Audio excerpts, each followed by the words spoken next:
Halo semuanya, selamat datang kembali di The Class. Hari ini di ruang kelas ini kita akan membicarakan sesuatu hal, suatu topik, suatu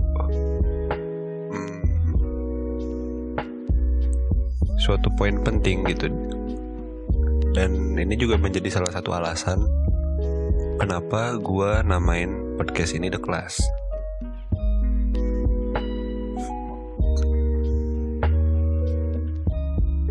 Jadi sesuai dengan judulnya, hari ini kita akan membahas pengalaman gue yang pernah menjadi guru selama kurang lebih 1 tahun.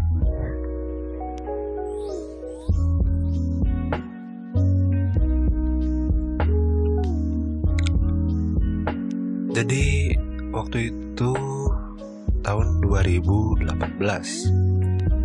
Waktu itu gue baru lulus SMA.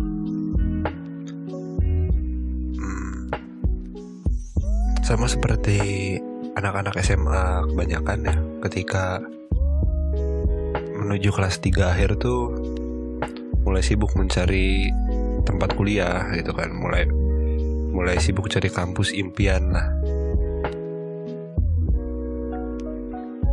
Gue pun sama, gue pun begitu. Gue mulai nyari-nyari nih, gue mau bakal kuliah di mana, mau ambil jurusan apa, apakah jurusan itu emang cocok sama gue atau enggak gitu kan. Situ gue mulai nyari-nyari.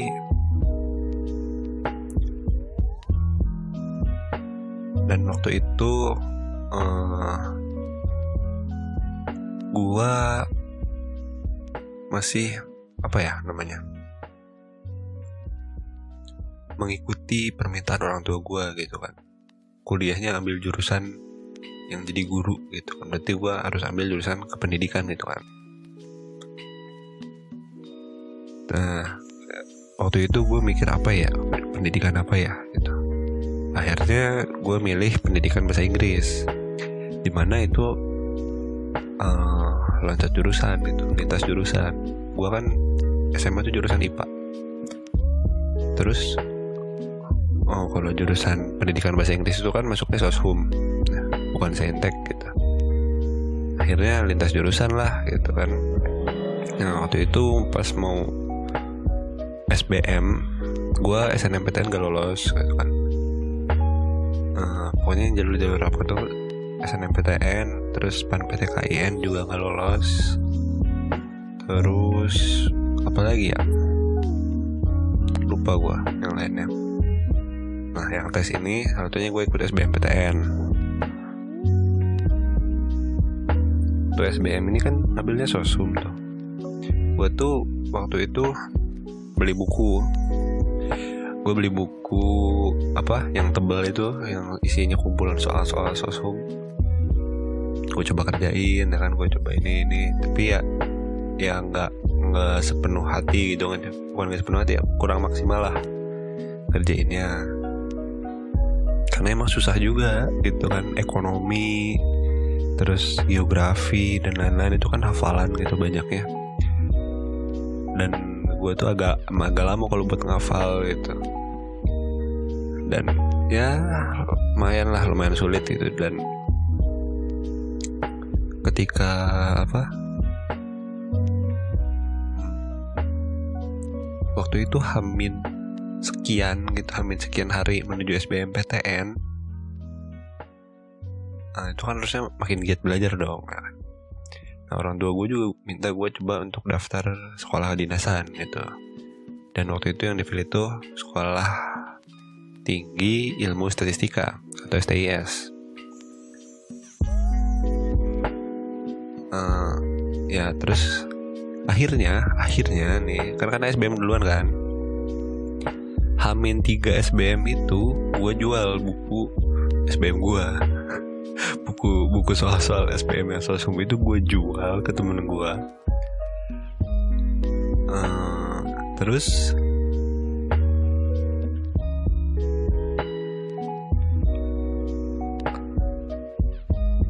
ya gue jualnya itu ke Bro Fatur yang di podcast episode sebelumnya.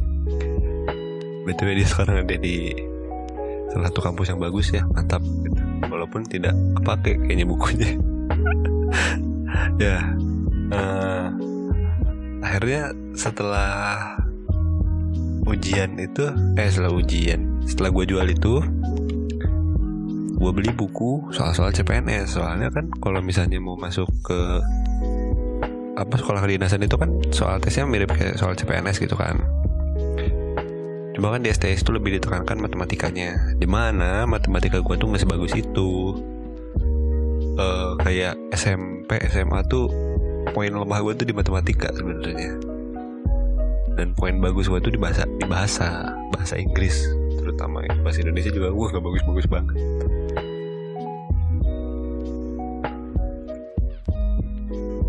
Nah kemudian pada waktu itu akhirnya kan gue ikut SBMPTN. Nah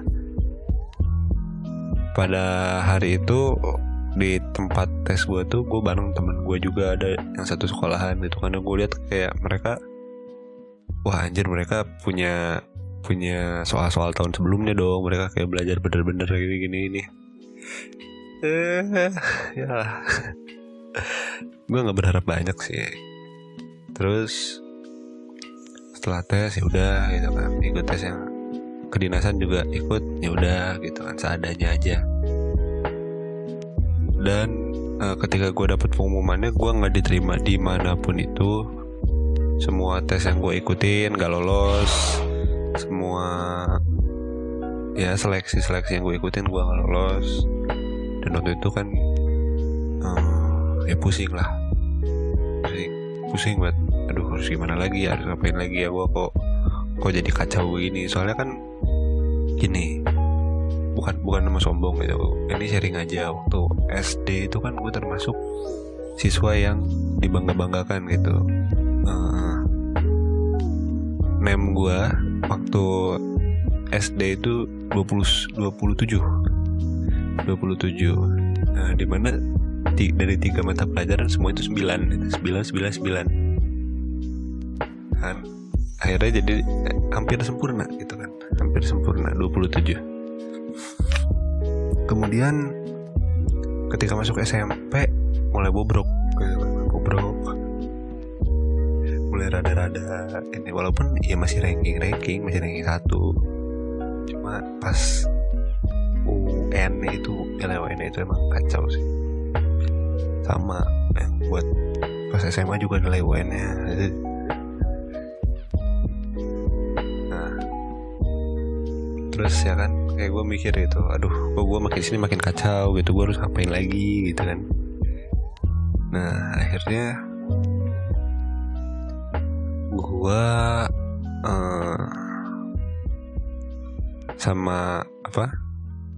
gue diajakin lah kerja jadi guru di salah satu sekolah yang dimana kepala sekolah itu saudara gue. Jadi gue masuk ke situ tuh kan emang ada kekuatan orang dalam ya. Pengaruh orang dalam lah gitu kan. Karena ya nggak bisa gitu, lulusan SMA ngajar itu susah kalau nggak ada kekuatan orang dalam. Nah akhirnya gue ngajar lah ke situ, tapi tetap gue wawancara dulu gitu kan. Ditanya-tanya dulu gitu kan. Ya lumayan menegangkan gitu. Mengikuti wawancara kerja pertama gue tuh kayak waduh. Dan kemudian setelah masuk hari pertama kerja sebagai guru, gue mengajar bahasa Inggris. Nah sekolahnya ini kan sekolahnya sekolah swasta dan posisinya itu bukan berada di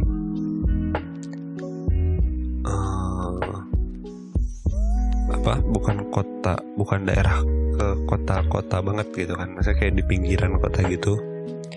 Nggak jauh sih dari rumah gue, lumayan sih, sekitar ya 10 kilo lah dari rumah gue ya.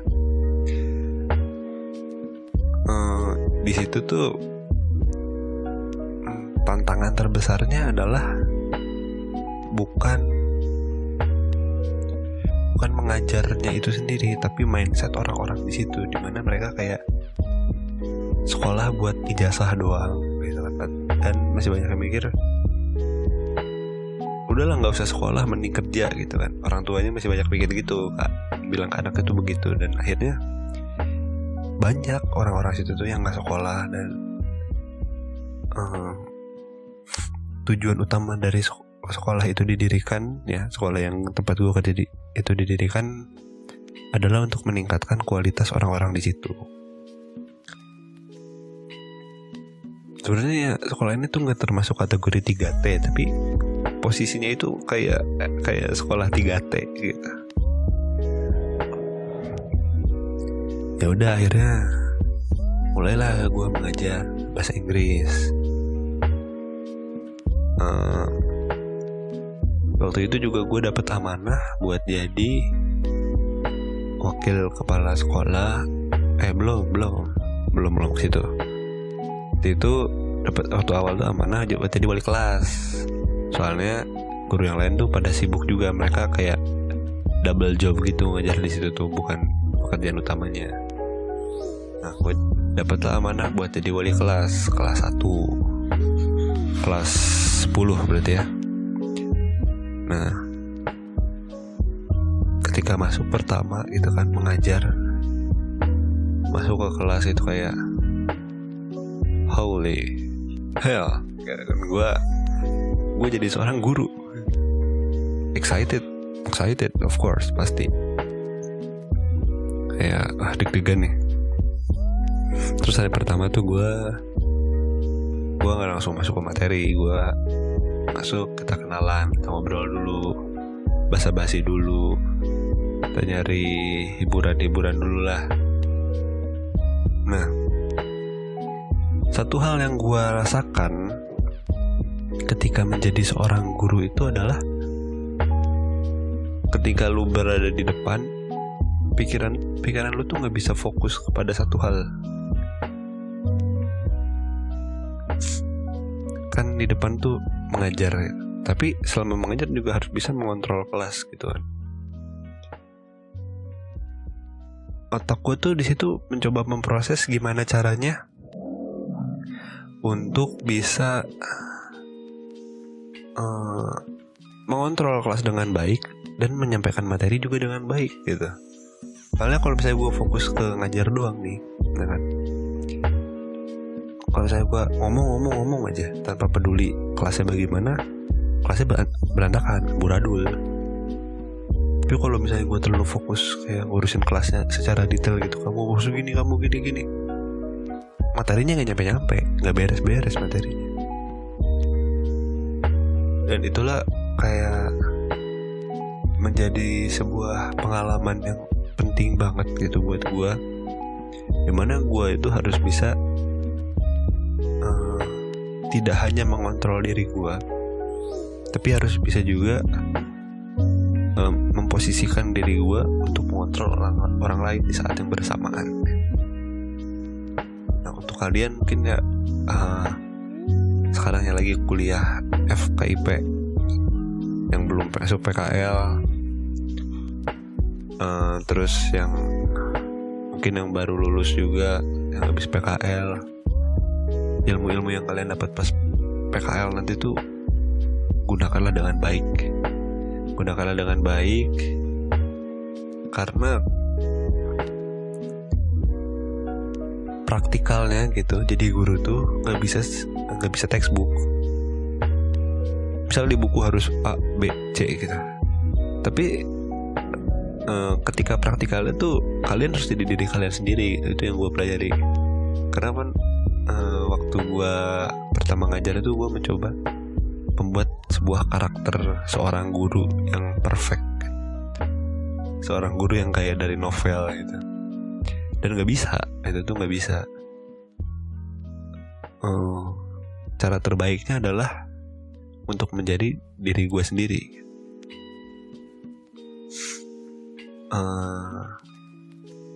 Di situ, di sekolah itu ya, ada satu rekan guru di situ. Dia bilang ke gue, kalau lu pengen bisa deket sama anak-anak, cobalah masuki dunianya, pahami permasalahannya dia di mana, pahami mereka tuh sehari-hari berhadapan dengan apa. Nah, maka lu bakal bisa masuk ke dunia mereka dan mereka bisa nyaman sama lu. Itu bener-bener gue inget banget sampai sekarang gitu kan. Dan gue terapkan itu karena iya gitu, karena mindset orang-orang di situ masih kayak gitu kan, beda gitu kan dengan mindset orang kayak tempat gue sekolah dulu gitu kan, keluarga kayak teman-teman sekolah gue dulu sama anak-anak murid yang gue hadapi sekarang itu, yang gue hadapi pada waktu itu beda banget. Dan gue nggak bisa menerapkan yang guru gue lakukan ke gue, ya kan? Dan gue terapkan itu ke mereka tuh nggak bisa. Gue harus bisa beradaptasi dengan permasalahan mereka. Disitulah titik balik gue tuh. Oh, gue nggak bisa gini lagi nih. Gue yang harus belajar, bukan cuma mengajar. Karena kalau misalnya mengajar doang gampang. Kalau misalnya mau ngajar doang nih, keluarin buku paket, sampein aja yang ada di situ, ngomong aja materi ini bla bla bla bla bla. Contohnya begini, pemanfaatannya begini. Kasih tugas, udah beres, mengajar. Tapi kalau untuk belajar mengajar itu tuh kan nggak cuma satu arah. Kegiatan belajar mengajar atau KBM itu kan nggak cuma satu arah, tapi dua arah. Dari kita kepada murid, terus dari murid kepada kita. Nah, itulah dimana kitanya harus bisa relate gitu. Pas awal-awal tuh gue masih cuma ngajar satu mata pelajaran aja, itu bahasa Inggris doang gitu kan, kelas 1, kelas 2, kelas 3. Tapi kesini-sininya gue diberikan amanah lebih banyak, ngajar materi kejuruan, iya, terus ngajar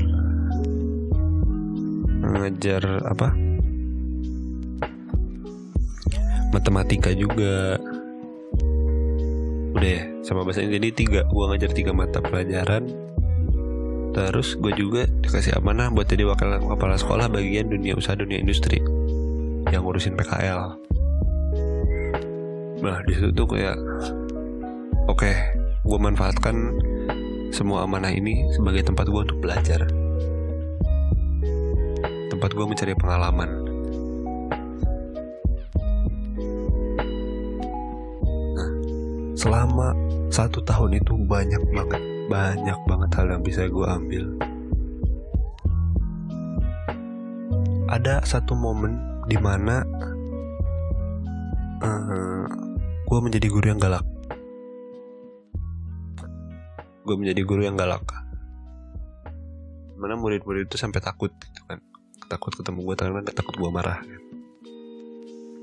Yang memicu itu adalah ketika gue merasa gue tidak dihargai. Kayak mereka seolah-olah gue kan friendly gitu kan, terus mereka kayak oh ya udah nih, gurunya juga masih muda gitu kan, terus ya udahlah seumuran, ajak ngobrol aja bla bla bla. Tapi pas di kelas itu gue harus memposisikan diri gue sebagai guru gitu. Gimana pun juga gue sebagai guru, gue harus bisa mengontrol kelas itu. Akhirnya gue menjadi guru yang galak. Ada satu momen juga nih, ketika gue jadi guru galak ini, gue nggak pengen marahin murid, nggak ada yang pengen seorang guru pengen marahin murid, itu nggak ada. Ada satu momen gue waktu itu lagi ngajar materi kejuruan kalau nggak salah, itu di kelas 3. Nah, ketika gue mengajar itu tuh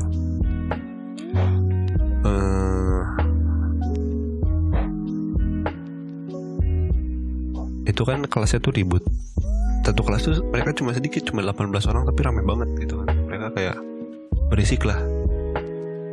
Ya udah, gue tulis di papan tulis, jangan ribut. Karena gue nggak pengen negor gitu kan. Gue pengen gue negornya secara halus gitu. Gue tulis di papan tulis. Karena kayak dulu guru gue juga pernah melakukan hal itu ke gue gitu kan, dan kayak itu kayak nampar banget gitu. Dan gue harap hal itu juga bisa berlaku gitu ke mereka. Nah, cuma ada nih satu.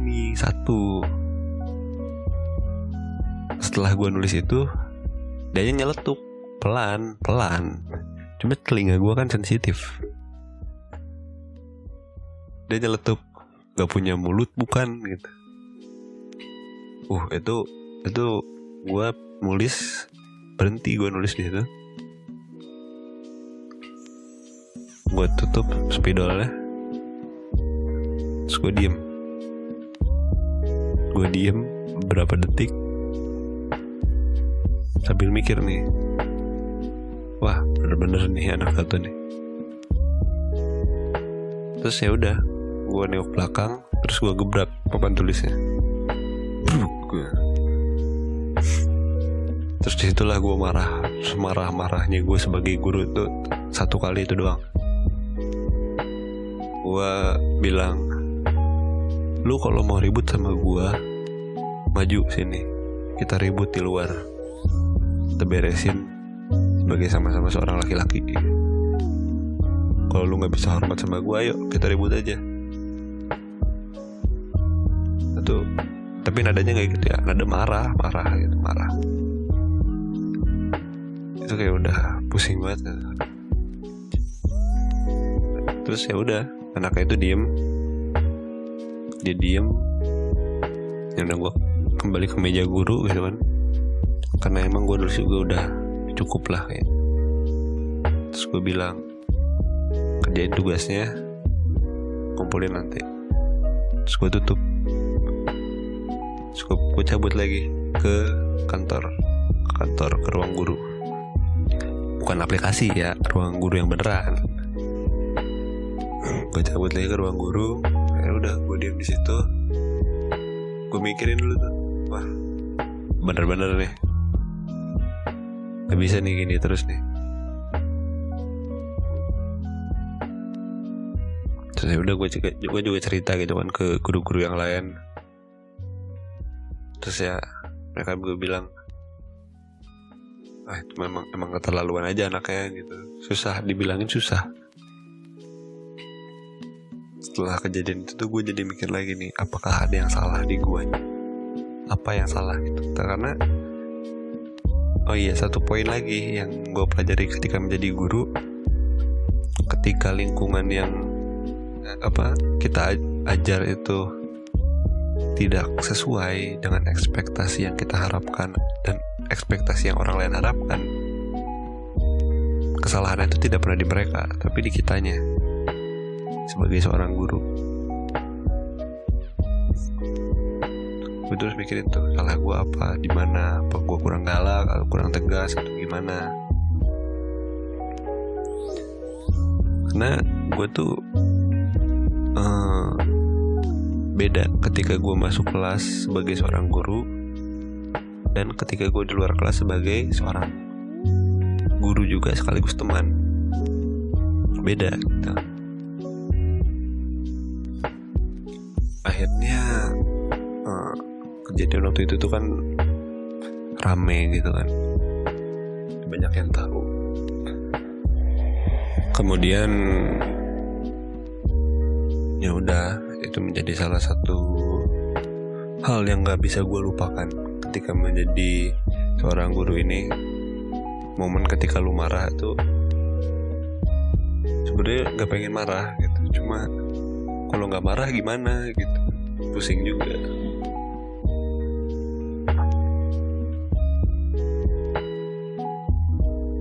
Pengalaman yang lain juga itu banyak.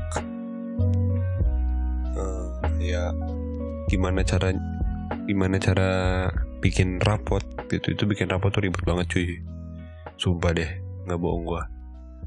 Bikin rapot, bikin soal ujian, ngawas ujian,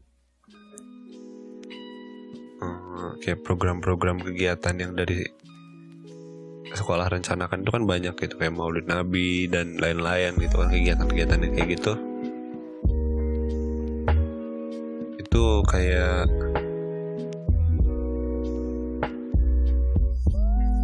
hal-hal yang gak gue pelajari di sekolah tapi gue dapet gitu. Hal-hal yang kayak perintilan itu kayaknya gak didapetin secara teoritis deh. Mungkin gak tahu ya kalau misalnya kuliah FKIP gimana. Boleh deh coba kalian cerita apakah ada mata kuliah yang dimana kalian mempelajari ekstrakurikuler lah gitu gue bilangnya. Soalnya gak termasuk di dalam kurikulum utama, kayak acara-acara sampingan sekolah gitu. Ada gak sih matkulnya? Kalau nggak ada ya kalian harus siap-siap itu gitu. Mungkin yang pas SMA-nya kayak gue nggak pernah ikut eskul, agak pusing juga. Apalagi misalnya kalau mungkin ikut eskul tapi yang sebagai anggota aja juga sama gitu kan. Kalau pernah pegang proker, selama jadi guru tuh gue pegang proker banyak kan. Karena kan gurunya juga terbatas di sana. Akhirnya banyak juga yang hampir semua selalu terlibat gitu di dalam proker-proker yang ada di sekolah itu.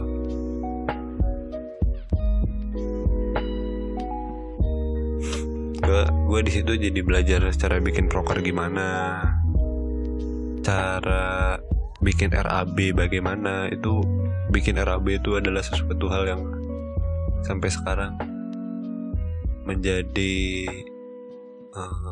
pengalaman berharga gitu. Karena kalau tanpa gue pelajari di sana gitu, kalau misalnya gue pelajari di kampus gitu, di kampus sebagai posisi sebagai mahasiswa, gue nggak akan paham gitu kenapa RAB itu kayak begini, gimana cara bikin RAB ya.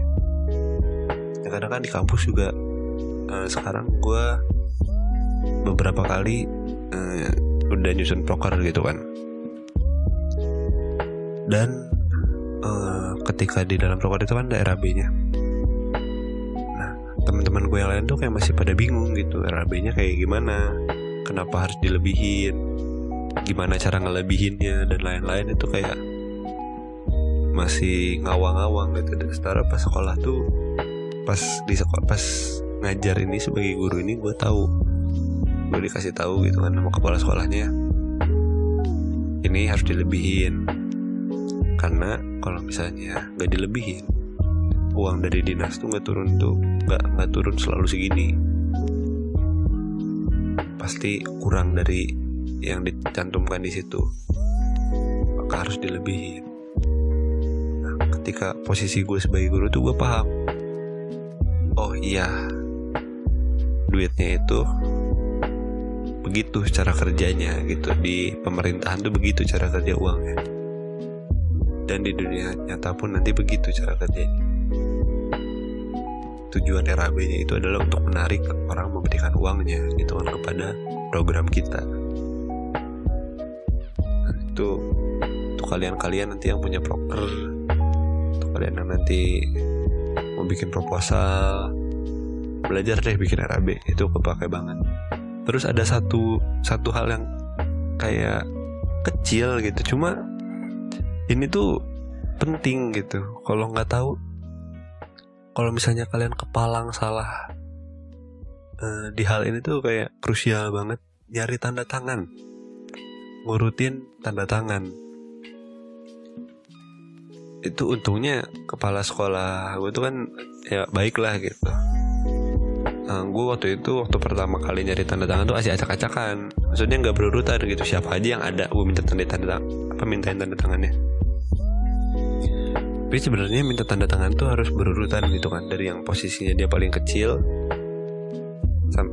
sampai nanti ke posisi yang paling gede gitu. Terus itu mulainya dari yang kanan dulu baru ke kiri gitu kan, kanan ke kiri, kanan ke kiri. itu tuh gue nggak akan dipelajari di sekolah. Boleh kalau misalnya nggak ikut OSIS, kayaknya OSIS doang gitu yang paham. Dan ilmu itu tuh wow banget sih gitu. Walaupun kecil gitu kan, sekecil itu, tapi kalau nggak di situ kayaknya gue susah dapetnya atau lama gitu dapetnya.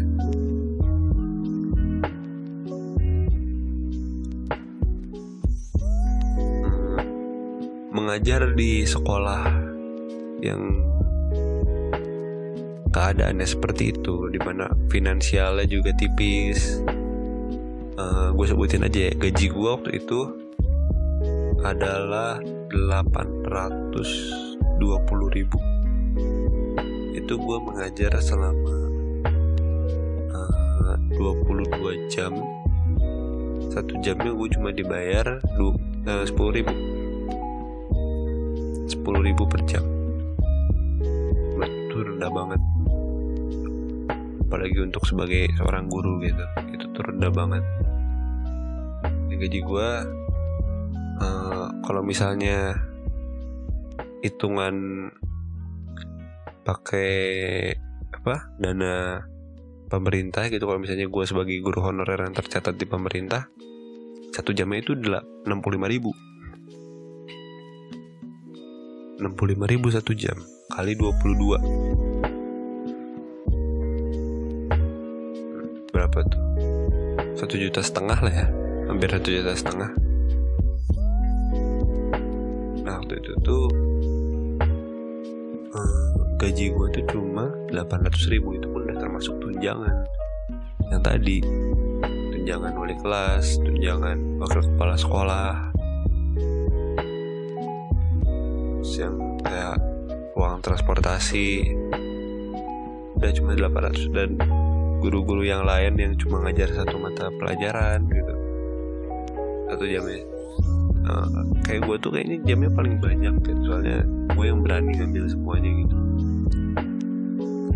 Bukannya gue serakah ya, karena emang pas dirapatin juga kagak ada yang mau ngambil. Ya udah dicoba aja dulu sama gue gitu kan. Pas udah jadi setiap gajian tuh yang lain tuh paling cuma ada yang 250.000 sebulan, ada yang cuma 400, 500.000 sebulan gitu. Dan untuk mereka yang kayak itu kerjaan utamanya, itu tuh kayak berat banget untuk dipakai kehidupan. Gimana cuy hidup sebulan dengan uang 250.000? Buat makan aja nggak bakal cukup. Jadi mereka di sana tuh penuh dedikasi lah. Gue patut mengapresiasi mereka yang bertahan ngajar di situ dengan pendapatan yang seminim itu.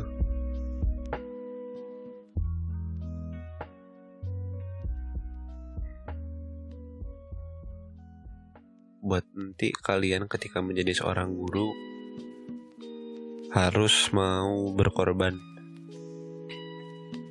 karena pendapatan yang kalian dapat itu nggak akan sesuai kalau misalnya kalian hitung effort yang udah kalian keluarkan, tenaga yang udah kalian keluarkan, pikiran yang udah kalian luangkan untuk bekerja sebagai seorang guru tuh gaji segitu tuh kurang.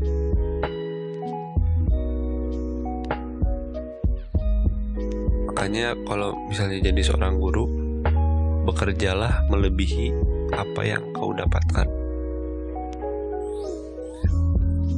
Bekerjalah misalnya digaji misalnya 2 juta guru honorer, bekerjalah kayak gaji lu itu 5 juta di situ. Karena kalau jadi guru tuh nabungnya itu bukan cuma nabung uang, tapi nabung pahala juga.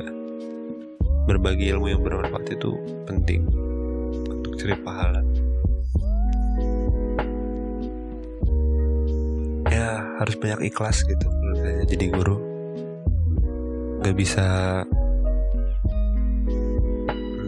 berharap banyak. Pengalaman lain yang gue dapat ketika menjadi guru adalah waktu itu posisi sebagai wakil kepala dunia usaha dunia industri yang ngurusin PKL. Nah, ketika gue di posisi itu, gue kenal banyak orang-orang hotel, karena kan jurusan SMK-nya itu perhotelan. Gue kenal banyak orang-orang hotel, manajer hotel, terus orang-orang yang kerja di hotel. Terus gue juga jadi memahami cara kerjanya itu begini. Kita kalau mau dari PKL itu begini, walaupun waktu itu sebenarnya gue ada satu kesalahan besar. Ketika gue megang itu, kita cuma pakai surat doang, surat kerjasama doang, tapi kita nggak bikin MOU. Nah, disitulah poin belajar lagi buat gue. Setiap kita bikin perjanjian, kita harus punya MOU, karena kalau misalnya gak pakai MOU tuh ntar kalau misalnya ada yang tidak sesuai itu gak ada yang bisa disalahin. Kalau harusnya si anak ini belajar begini, tapi sama hotel malah disuruh nyapu atau disuruh ini, kita nggak bisa nyalain karena kita nggak pakai MOU. Begitu guys. Jadi kangen gue. Bentar dah, gue main lagi sana. Baru beberapa hari yang lalu gue lewat ke situ, ke kantor lama gue, dan ya keadaannya masih sama gitu, masih sepi banget. Yang biasanya aja kan kayak murid tuh di sana kelas 1 cuma waktu itu karena ada 2 jurusan ya, jadi lumayan banyak, 20 orang. Kelas 2 nya itu ada 20 juga. Nah kelas 3 cuma 18. Udah, itu tuh mereka cuma satu kelas doang. Mungkin yang sekolah-sekolah yang udah gede kayak ada kelas 10-1, 10-2, 10-3, ini kayak kelas 10 ya udah itu doang. Kelas 11 itu doang, kelas 12 itu doang.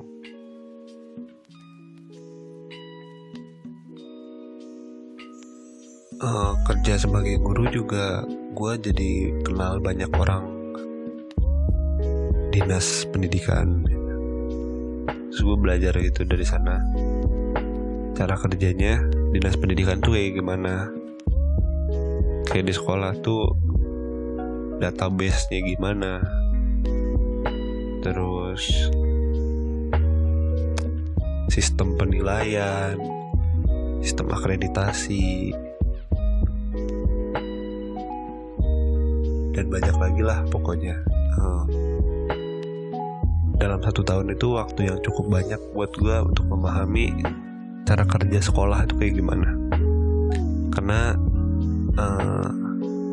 apalagi kalau misalnya sekolahnya itu sekolah swasta, dia itu kayak iya mereka tuh jujur gitu bahwa sekolah itu bisnis. Apalagi kalau sekolahnya swasta, bisnis dimana kita menjual ilmu, investasi. Ya investasi yang gak bisa dipetik dengan cepat, itu perlu waktu lama banget, 10 mungkin atau 20 tahun kemudian baru ada profit dari sana. Nah waktu di tempat kerja gue kemarin tuh banyak sekali dramanya, karena menyangkut uang itu kan, uang cukup besar, banyak banget dramanya. Kantor dikunci lah, ini itulah. Di situ juga gue kayak paham gitu struggle orang-orang yang emang kerja nyari uang buat hidup. Waktu itu kan gue kayak sebagai guru tuh, gue kerja sebagai guru tuh ngisi waktu kosong aja kan, biar ketika gue setelah lulus itu, karena gue kuliah di yang online, itu gak kosong-kosong amat, dan bisa mencari penghasilan juga, cari pengalaman juga. Untuk yang bener-bener emang kerja, wah itu tuh kayak berat banget pasti. Anaknya lah perlu makan, mungkin orang tuanya lah sakit gini gitu. Nah, ketika lo jadi seorang guru, lo harus ngilangin ego sih. Itu ketika mengajar, ketika berinteraksi dengan guru yang lain, dengan murid, dengan orang-orang luar yang masuk ke sekolah itu, kalian harus bisa menghilangkan ego. Karena kalau misalnya kalian egois, pengen semuanya itu segala kayak idealis kalian, malah kalian yang bakal tertinggal. Kecuali lu kepala sekolahnya, terus yang lain terus ikutin kepala sekolah dong. Oh iya, gue waktu kerja kan gue pakai baju PNS kan. Sebagai seorang guru walaupun bukan PNS, gue pakai baju dinas yang coklat itu loh. Gue pakai itu karena emang disuruh rapi lah gitu kan, pakai seragam biar rapi ngajarnya. Udah gue pakai itu, gue bikin kan baju itu. Sekarang bajunya udah gak muat, badan gue jadi nambah gede. Pakai baju itu dan iya sih gitu, kayak bisa dipamerin gitu gue pakai baju gitu. Cuma kayaknya guru-guru yang beneran yang pakai baju itu karena mereka seorang guru tuh harus diapresiasi banget. Yang bener-bener ya, soalnya gue juga tahu banyak guru yang gak bener. Kalian nih kalau misalnya murid nih atau mahasiswa nih ngegibahin dosen, sama guru juga ngegibahin kalian gitu. Ya enggak. Kita juga sama ngomongin kalian gitu, kayak tadi si ini gini gitu. Di ruang guru tuh ya kita ngobrolin gitu juga.